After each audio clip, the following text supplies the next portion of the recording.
Hi, my name is Melanie Ernestina, and I am from Houston, Texas. I hesitate to say that because I was born in Mississippi, military brat, and so then San Antonio. But truly, my roots are Houston, Texas. And I've lived here since I was 7. And from there, went to UH. I've always had a passion for theater, so I've done that. I've always been in the arts since I was 5. So theater and the arts, this sort of like hunger for knowledge of all types of the arts, dance, piano, all of it. I thirsted for all of it. And that led me to go to UH for acting. And I got my undergrad and I got my BFA in acting and performance at UH. And then I taught theater for 5 years. And there's something in that teaching experience that, and I remember the first year when I was like doing the whole "tell us about yourself, Miss Burke," and me telling my students all these things that I've done and all the things that I was interested in, and they asked me, and they were like, "So why are you here?" And I was like, "Oh, you're so right." And so I've been trying to answer that question, and that led me to my graduate school journey. And I was like, you know what? I have this passion. I was directing and, really pushing my kids to achieve their best fine art dreams. And so there's something within that. I was like, you know what? I think I have an eye and a knack for just creation. I really loved creation. So acting and directing was always my thing. And then when it came to the grad school journey, CalArts said, come on. And I was like, great. So I'm going to learn behind the scenes. Like, what does it take to make that art? What are the skills that are necessary to create? So I did that, and I just graduated May 13th this year, doing that and completing that. And in the process of that, and a pandemic, and in the process of, me leaving Houston, finally getting that gusto to leave this place that, I felt very comfortable and I knew that I wanted to expand and break out of, to then go to California to live this entire other life when I was living out there, to then a pandemic really shaking just that foundation and the foundation of so much else, but also because of what I discovered, which was pleasure activism, and how that kind of truly pleasure activism and that work then shaped my grad school exit work, which then shaped how I was going to handle being relocated back to Houston with all of the different changes and from the internal changes, the external changes, and me focusing and diving in on this work to save my mental space. So that's a little journey. And then party trick. Yeah, Party trick. Honestly, I guess my parties, it's truly just getting on the dance floor. It truly is. And I guess it depends on what types of parties, but I'm a girl that like, where's the music, where's the jams? Yeah. And if even having a pre-curated playlist that really, honestly, okay, so this is my party trick. I remember, but I was scheduling the party. I made the party. My sister's graduation, I made her graduation playlist, and people were talking like I manipulated the vibes because I was like, these are the vibes that I want this party to go. So again, that curation, that creation, and someone literally was like, yo, this playlist, I was like, that's curation, baby. That's a party trick. That's a party trick. Oh, yeah. So the party trick of tricks. Please, like, don't let the ox get random. You need to control the vibes. What type of party is this? And the vibes people need to ambiently hear and feel those vibes. The playlist matters. Hell yeah. So for people who don't know, what is pleasure activism? From my understanding, and I always want to make sure that I'm a student in this, and I was introduced to this work in 2020 in the midst of mayhem and confusion. And the book is it's a book. And I'll say that the work itself is older than the book, but in reference to how I arrived to my own pleasure journey, it started with this book. And this book is written by Adrienne Maree Brown. and it was assigned to us for seminar reading. My mentor and friend, Rachel Scanling, she's a smart cookie, and she's always looking, especially surveying her students and her students' needs. And I'd like to think that she picked this for me, and I think she would agree on some degree she did. And she and I have had many conversations about that choice to put this book in our curriculum, in our creative producing curriculum. Wow. So this sex, pleasure, Black feminist thing is at this CalArts creative producing school, and I'm the only Black female in the room. So it was like an interesting text that I ran into that then started to just open my eyes as to like, yeah, why are we finally someone's like asking the questions that I've always been comfortable to ask. And so what pleasure activism is a series of course, inspired by, and Adrienne will give credit to, Black feminist thought. This practice in which in your journey of this life, this human experience, we have been stripped of our pleasure, and that our pleasure is our birthright. And that if you then look in your current capitalistic run, machine driven, matrix inspired lives, and she talks about the matrix and emergent strategy, when you start to then ask yourself certain questions as to what's up with that shame built around your period. What's up with that shame built around, one night stands? What's up with that shame with, or what's up with your use of drugs, and why you're using drugs? Are you using it for a pleasure reason, or are you using it for escape because you hate your 9 to 5 and you are in an abusive, toxic relation? It's truly just like a mini step. If anybody loves The Matrix, which Adrienne and everybody hopefully does, it is your white rabbit. It is a white rabbit. It is Trinity leading Neo to like just take an examine, and this is just from a pleasure perspective. There's so many other perspectives I think that we all need to be put a nerd reference in there, like Marvel, Thanos is like, you need, like, I think there's more gemstones that you need on your ring, on your gauntlet, on your handstone. My boyfriend watches Marvel, I don't, but I get it. I feel like there are these multiple gemstones of like just the overall enlightenment that we're all after. And I think Adrienne is really tapping into the pleasure door is a way to go. When you're in touch with your body comfortably, when you understand, especially Black and brown bodies, how those bodies differ amongst the other bodies out there, when you understand and make a relationship with your nipples, and you're okay with making a relationship with your because they're yours, and like, why Instagram is still out here like shielding, it's these asking those questions, because when you start to ask those questions, then there's all these other doors that open up, and all of these other systems that you were probably comfortable with, or you didn't realize you were comfortable with, or that you were complacent to, or like all of these and it starts with your orgasm.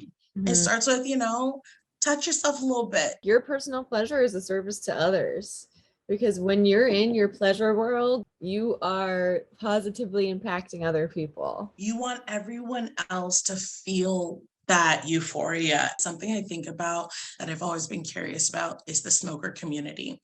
So just thinking about cigarettes, like obviously the cigarette, that's terrible. Don't do it at all. But in the arts world, cigarettes, they thrive. And so the community built around cigarettes, or the community built around just smoking, right? So now it's a community of people who have this dopamine thing that they need to, because shit's getting weird in the room, they need to take a break. They need this dopamine fix, a pleasure, endorphin, whatever it is, they need that.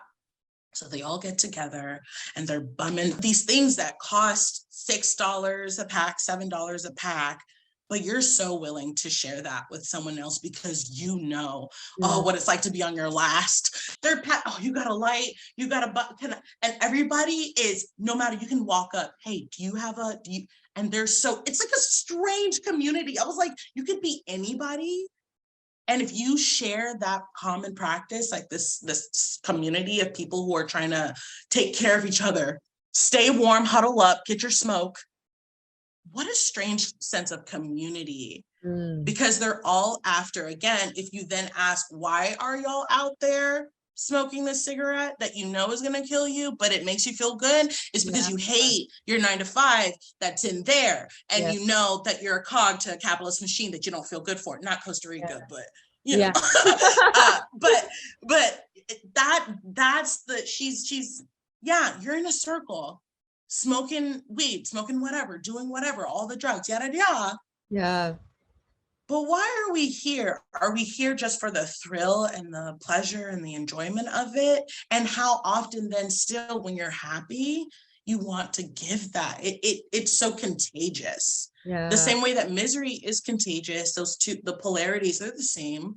Yeah. The happiness is contagious, that misery is contagious. And let's operate out of this one versus the misery. And then the activism, I think, is like, it kind of it's like attachment to that misery portion.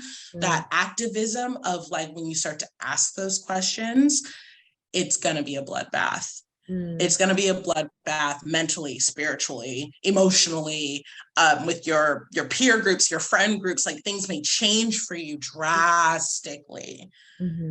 And you have to be ready to do that. And then when everybody is doing that collectively, whether you want to call it root work, shadow work, introspection, meditation, whatever that may be, that activism portion of what resources are you giving to your neighbor?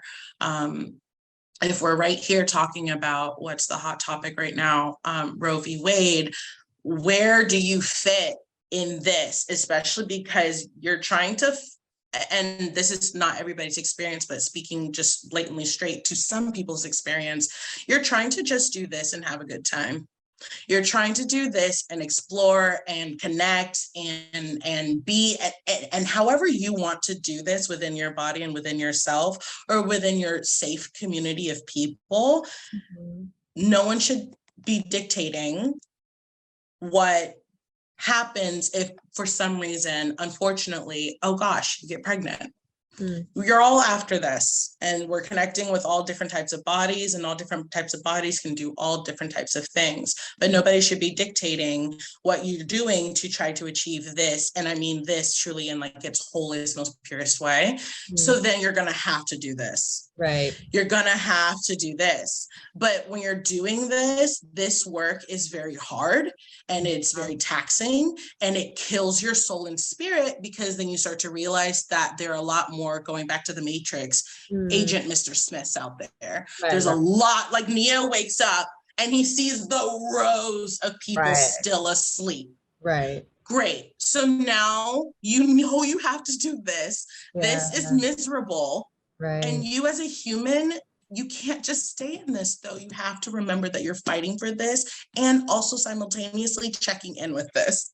The pleasure. You have to check in with yourself. Check in with when you feel good, and when you're able to feel good, you are able to be rested and show up for someone else. Right. God, what is a cycle?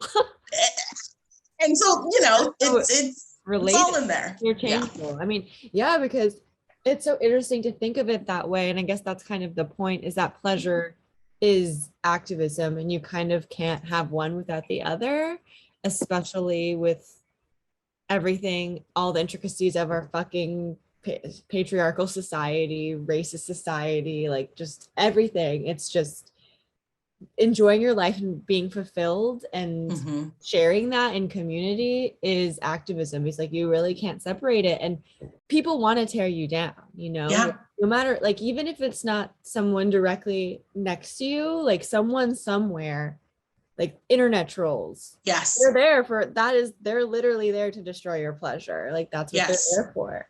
Imagine though, the internet troll, then clearly you're not busting a satisfied nut. Yeah. You cannot tell me that you are a happy, fulfilled, satiated person, having the euphoric experiences of your life, connecting with other bodies and people, or just yourself. It takes just yourself, but you'd rather utilize that energy and go on the internet and troll. And this book will also take you through, we're not talking about like pornographic pleasure. And she's going to ask you, like, if you're logging into pornhub.com, let's talk about it. Why are you here? And what other ways can you, because you know that this is a fantasy and it's very dark and it has a lot of like dark energy to it. Yeah. I think porn is healthy in other regards, but let's say pornhub.com, especially if you know all the damage that pornhub.com specifically is doing. Right. Why are you here?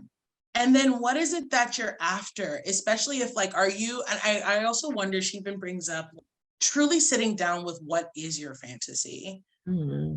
A lot of people are fed a fantasy through porn, but you've never actually, or if like you're into something, yeah, why are you into that? Yeah. Oh, and then it's like people flippantly will like, you have daddy issues or you have mommy issues, Yeah. and that's why you're here. Well, like, but hold on though, hold on. Like, why are you brushing past that? Yeah.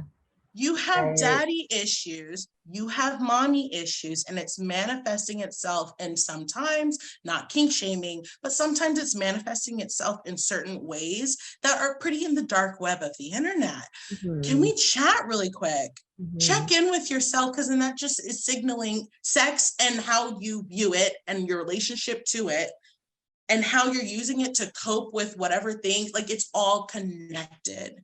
It's all connected. That's what she's after. That's what she's after. And that's why one of the reasons why this book is so important and that I love it so much is that throughout the entire book, she asks questions. She asks you questions to ask yourself. And there was like little exercises that like, wait, hold on. I just said all this stuff. I just talked about all this stuff. I just interviewed all these people. So now think about this for yourself. And I think that that is just such a key element and such an important thing is to, you can read all this stuff, you can read all these self-help books, you can read all these thought-provoking books, but without the pause and question asking and self-reflection and checking in, you know, like, why do we do anything? Why do we enjoy anything? Why are we drawn to anything? And understanding why really helps you be more intentional with your pleasure. It's a game changer when you pause. It's a game changer and you pause and you're like, why do I like this toy so much? Or why do I like touching myself in this way? Or why do I like having sex like this? Or why do I like my room to look this way? Or why do I like to do this thing with my friends? What makes me the most happy and why? Instead of just being like, this makes me happy. But it's like, why does it make you happy? Or I do this a lot when I'm feeling shame, or these are my patterns. But when you go beyond accepting your patterns and asking yourself why, that's when everything changes. Absolutely. And I think what is like, she has this very delicate, and again, the book is incredibly dense, which was, and I say dense only because like you are introduced, again, you're saying she's interviewing so many people. There's chock full of interviews, articles that she's written. I mean, you can even get introduced to her work visiting bitchmedia.org. And it's all jam-packed in here of just like, again, it's that questioning what she is seeing, going to some of her greatest people that inspire her, Audre Lorde and Octavia Butler. Again, a lot of this work truly being founded in Black feminist thought, Black feminist movement and response to capitalism, racism, and just overall liberation. Black liberation is important and essential to this book, but if Black people are liberated, all people are liberated. Right. So it's literally like when Black people are able to have access to their pleasure, because we do a crap ton of this. We do a crap ton of this. And if you really want to just like check in with Black women, and I don't speak for all, but I speak for the ones that I know, we're taking a seat. We're taking a seat. We're resting back into our pleasure. We're tapping back in and refueling. We're burnt out on this. Yeah. And so some people have been coasting in a weird mix, but they're not even they're not understanding why. And also some people have just been pure up in here, but it's up here within the most dangerous Like, why do you get off hurting other people the way that you do? Right. I think we need to ask some questions in here. Like, again, just defining what is your pleasure. Why do you like the things that you like? Why are you into the shit that you're into? Because then when you really answer that question authentically and honestly, it becomes beyond, no matter what body, no matter what color the skin is. Ask yourself the honest question so we can get to it. Ask yourself the honest questions so that we can get to it. And what's not happening is that no one's asking themselves the tough stuff. Right. Why are you still at this job? Right. It's not bringing you any satisfaction. And a lot of people have caught on, especially thank you, the pandemic, even though the pandemic was like one of the worst things for those of us who are still here on this floating rock. But a lot of us have like quit and left and have started. Yes. Yeah. Guess what? Yeah. Oh, and now they're mad. Oh no, people are like starting to like be with community and do what they really want to do. And they're not like sitting in an office. Like, we had a pause and everyone had to be like, oh no, people are happy and they don't want to be little like mice for, your capitalistic greed. It is truly like it's another tool of how you want to fight capitalism, white supremacy, which those are besties, they're best friends. This is a tool because you're gonna check in with yourself. White supremacy and capitalism requires you to be completely outside of yourself, and to like assimilate and blanket yourself into this homogenous America.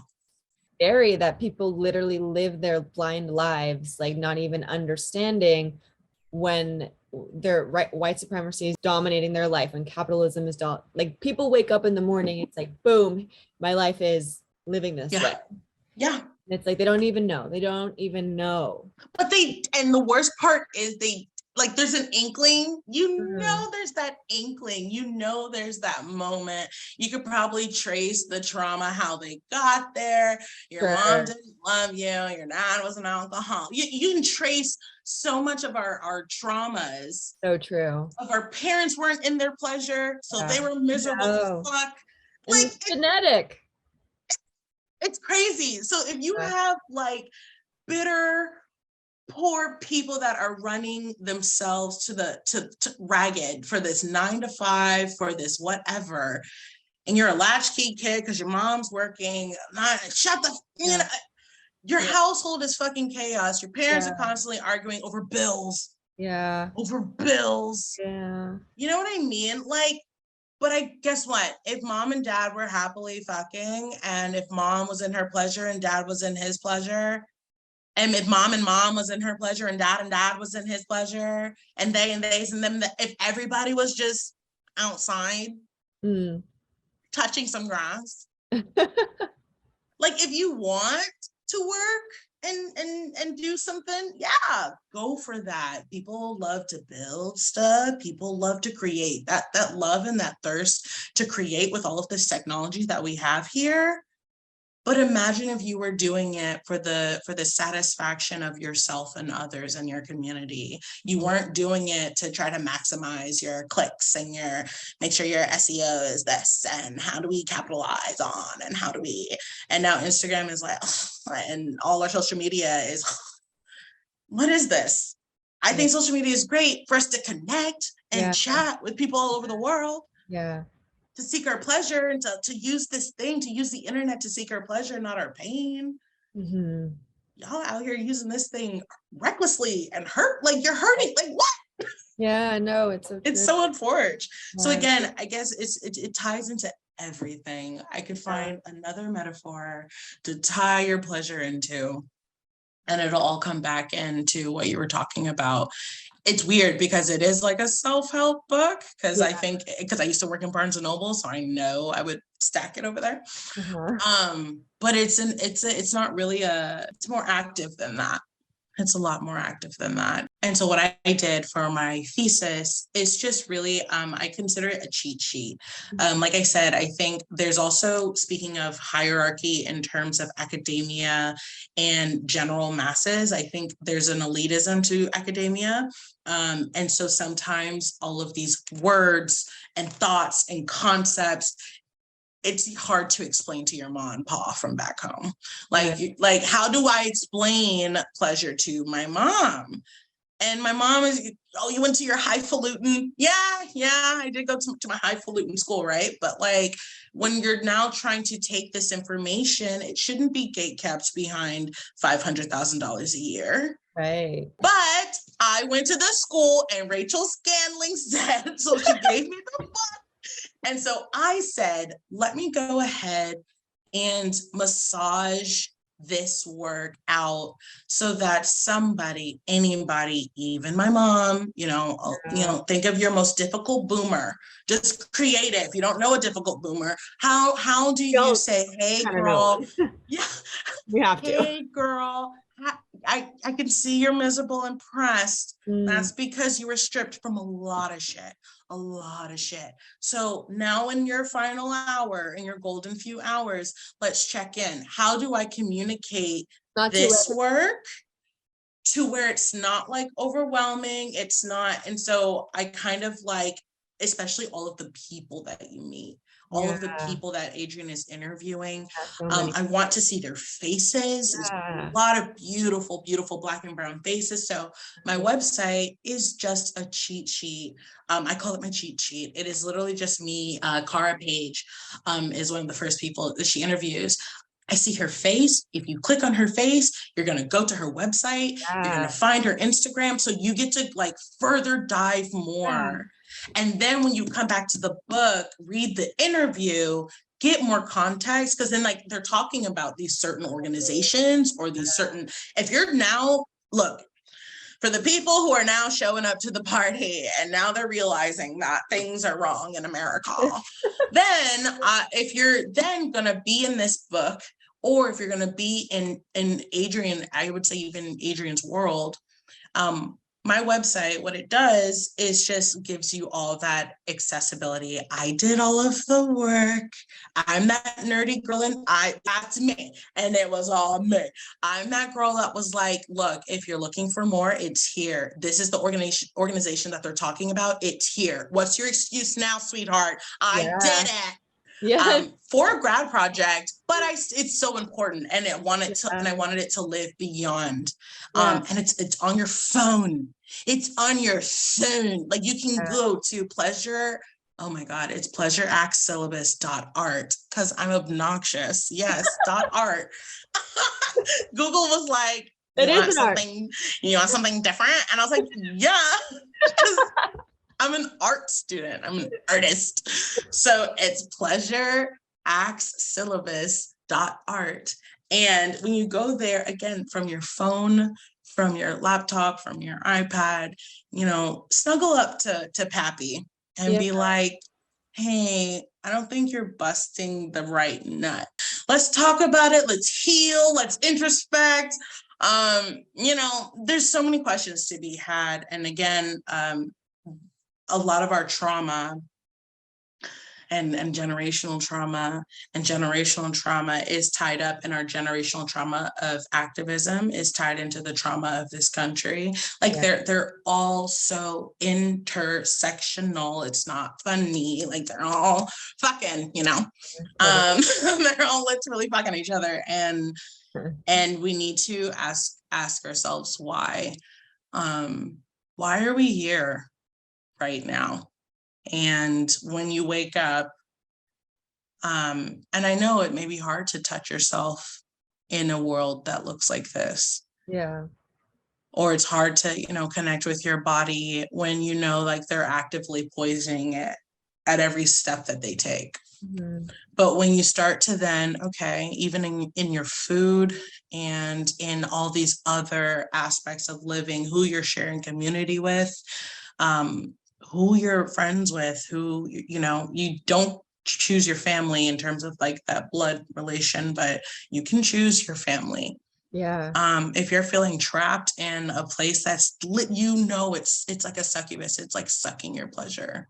Like this person that you interact with, you feel like it's an energy vampire. You feel them sucking your life away. That's a clear indicator that something's not right, and that it needs to be checked in on. I mean, even thinking for myself, like when I first bought this book, my intention was to sit down and read it. Right. And I think if my intention was to have it for 6 months to a year, pick it up from time to time, Yep. maybe not do it chronologically the way Don't do it. I don't think so. like pick up, it's like, okay, yeah, I want to read about drugs this week. Mhm. Or yeah, you know, and Sex this week. like yeah, like pieces of the pizza. Like I'm not gonna eat the whole pizza, but I do want some of it at Yes. different times to digest it all. It's because sitting down and reading it is a lot to digest, and I feel like you miss stuff because of that. Yes. Yeah. And even thinking about having the website, like if I had the website that you created, there's so much more accessibility there because, like you said, you can see the people that she's talking to. Yeah. And that is like, if you don't know who these people are, it Mhm. doesn't hit the same. But if you Mhm. learn a little bit about it, like even like I just read Sonia Renee Taylor's book, and she quotes Adrienne Maree Brown. And I was like, if I didn't know who Adrienne Maree Brown, this wouldn't have hit me the same way. Exactly. I'm And like, you're like, they're all, that's a part of Adrienne. So then, and also it's like a validity check. It's like, oh, okay, I'm on the right path. I'm on the right path with like, these sure, people yeah, are talking to these people. These people were yeah, inspired by these people who are talking to these people whose work yeah, is inspired by this person.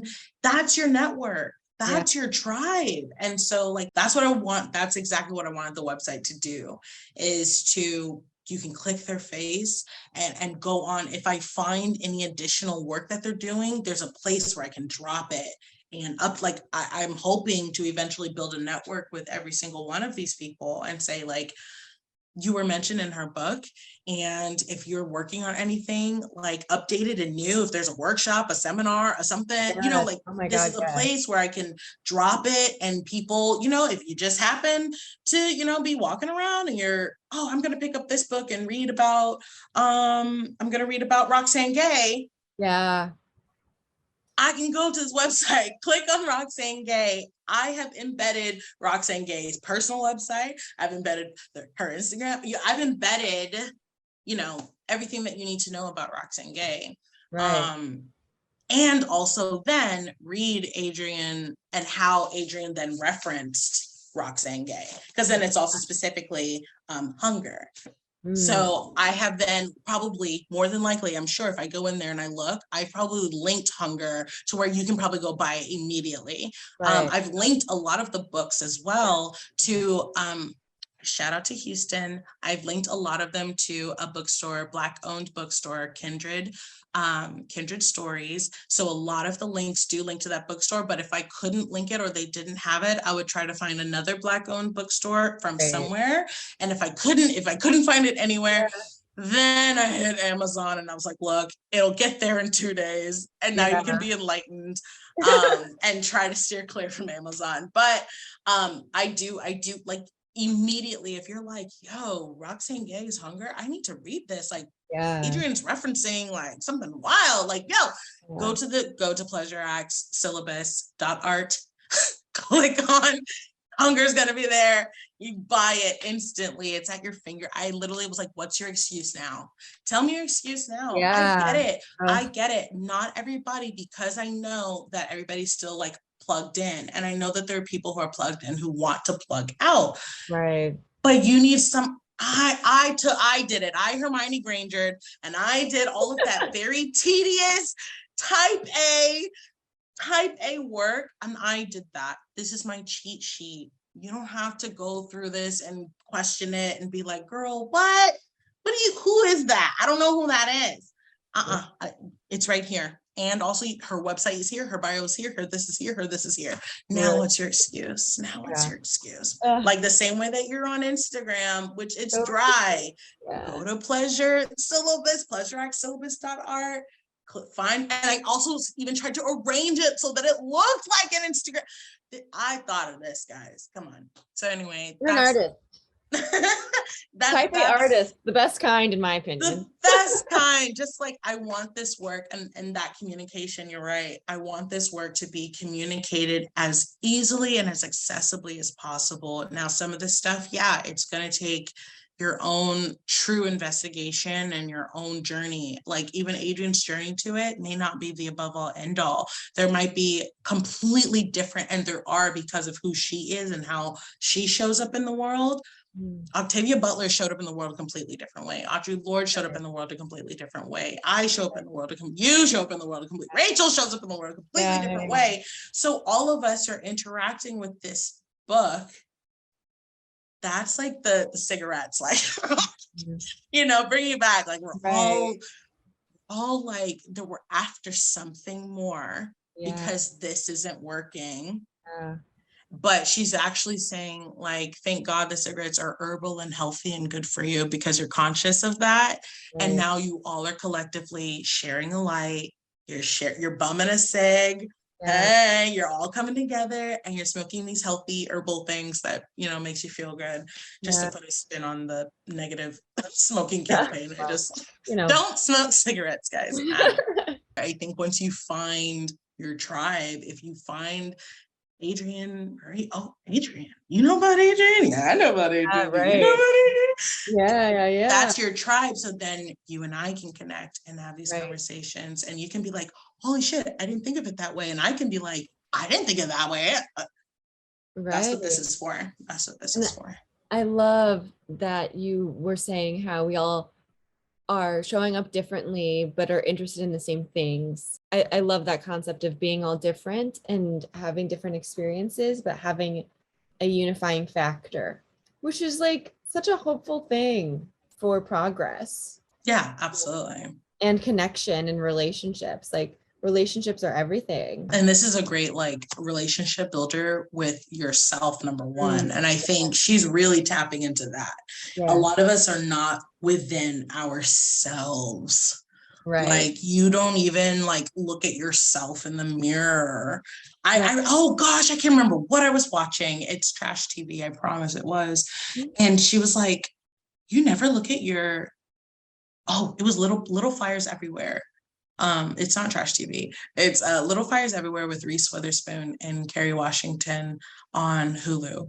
And it's like depicting a story between white suburbia and a Black single mother and her daughter, and how Reese Witherspoon and Kerry Washington kind of like flux through that relationship.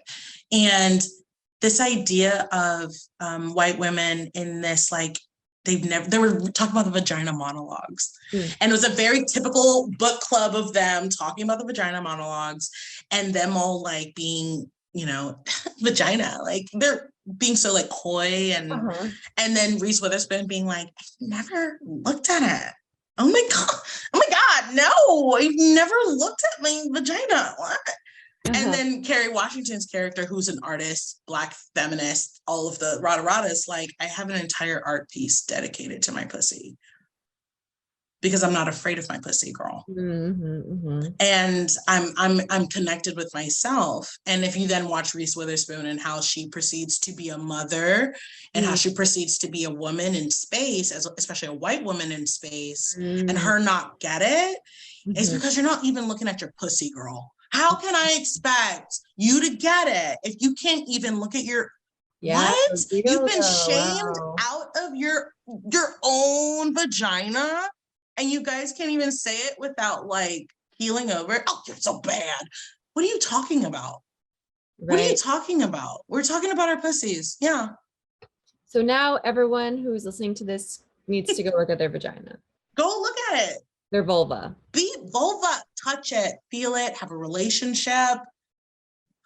Do it. Like, it's one of your best friends. Look at it though. Like some of y'all also just touching around. Look. No, yes. Look. Say hey. Hey girl. Hey boo. Hey friend. Hey they. Hey what they. You doing? What you doing? Yeah. You know? Nice to meet you. It's so is your like even thinking about pleasure activism, what is your biggest takeaway, your biggest life lesson that has transformed your life for the better? Even the smallest thing, like I'm going to be transparent. This book helped me choose myself in a way that I never thought was possible. And it helped me recognize, again, my pleasure journey comes from, or that enlightenment really comes from looking at generational traumas. Really looking at the relationships that I had in my life that were not in service. They don't make me feel good. They right. don't make me feel good. Mhm. And for whatever the reasons may be, me checking in with myself, me asking myself, yeah, you got mommy issues, you got daddy issues, you're into that. That was me mocking me, y'all. Like, that's me. You know what I mean? Like, that's projection, girl. Exactly. That was me. Mm. So I'm asking myself, then what are those mommy issues? What are those daddy issues? What are those da da da da da da da? And this book then emancipated me and gave me the comfort to know that, like, this shit is mad uncomfortable. To take control of your life truly, truly, truly, truly. That means, like, truly defining your boundaries, truly defining, who is healthy for your space, who is not healthy for your space, who is willing to grow and be enlightened, who is not willing to grow. Even that, I had to do a lot of cutting. I had to do a lot of severance, all the way to my own mother. Mm. I had to officially, so it's the typical scapegoat. I'm that girl. Yeah. So for anybody who is on a very tough journey in that regard, in terms of being the scapegoat of your family, being the one to break those generational curses and say, no, we're not doing this. Like, you don't make me feel good. You are not healthy, and you're not willing, like, you actively enjoy that misery that you play in my life, and you're not tipping into my pleasure cup at all. Why would I spend, I don't practice or celebrate, but just putting it on the, like, American lens, and these people still going to Thanksgiving, but you're spending space with you, like, people are mentally prepping themselves before they go over to Uncle Mike's or Uncle da-da-da's, and he's going to say some yaka yaka. What? Yeah. Even that. What are you talking about? You know that so-and-so's a pedo, so-and-so's a this, that so-and-so is this. None of these people are servicing or putting into you. Your father criticizes, your mother criticizes you here. This is Are they in your pleasure? Even in that regard, this book, because then it reflects with then how you're in relationship, with who you're dating, why you keep choosing these certain people, the patterns. It's the matrix. Like, I cannot stress that enough, that this book was my Neo. It was my, like, I holy shit. And some people are going to be uncomfortable with you taking that introspection with yourself. And then my encouragement to anybody questioning you, fixing yourself, healing yourself, taking that introspection and finding your pleasure, if they're questioning that, they're not busting the right nut. Yeah, for real. Wow. For real. Yeah. Thank you so much, Melanie. Honestly, like, you are enlivening. I am just so grateful to have been connected with you. I think you're the best. Thank you so much, Lizzie. You're the best. Thank you. And I hope to connect with you again, always and forever, as a pleasure community. And I hope our communities can then collide, and everybody can just, again, just to be flippant, bust the right nut. And you know why you're busting that nut, and you feel good. And then you want other people to bust the right nut. And if everybody's like, damn, everybody's in that euphoria, I don't think you have time to just be a racist dick. Yeah. And on that note,